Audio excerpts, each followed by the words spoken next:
Another day, another mini vlog na naman nga tayo mga viewers. So for today's video guys, samahan nyo naman ako sa aking ganap. Kaka-out ko nga lang sa mga oras na to mga viewer and ayan nga guys, pauwi na nga ako. So samahan nyo ako maglakad papunta doon sa kanto dahil doon nga ako mag-aabang ng tricycle.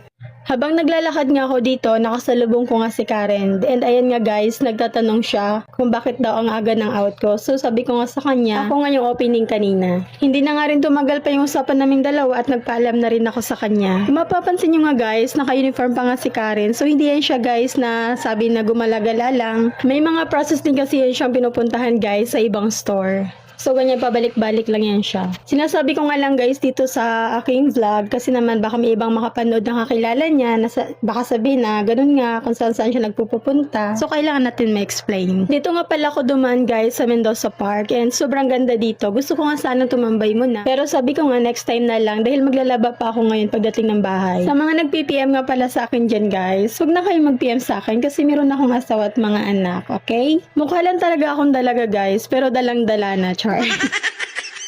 Nakarating na nga ako ng kanto and ayan nag-aabang na ako ng tricycle. Sa part na to guys, nakasakay na ako ng tricycle at diretso na nga tayo ng bahay.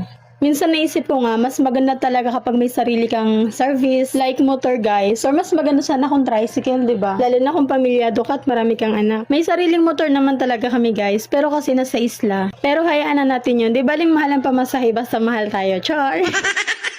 Ayan nga guys, kakarating ko lang ng bahay at ayan, medyo sad-sad ang lola nyo kasi nga meron akong problem. Hindi ko na siya ikakwento pa. Pero sa part na yan guys, parang gustong-gusto ko na talaga mag-wild. Pinipigil ko lang yung sarili ko. And kaiyakin na rin talaga ako guys. May mga time lang talaga siguro guys, bilang mag-partner na hindi nyo talaga nauunawaan yung isa't isa. And ayan na nga guys, nakatulog na nga lang siya sa kakayaw-yaw ko, sa kakabungang ko guys. So hanggang dito na lang guys, yung ating ganap no. Thank you for watching. Bye!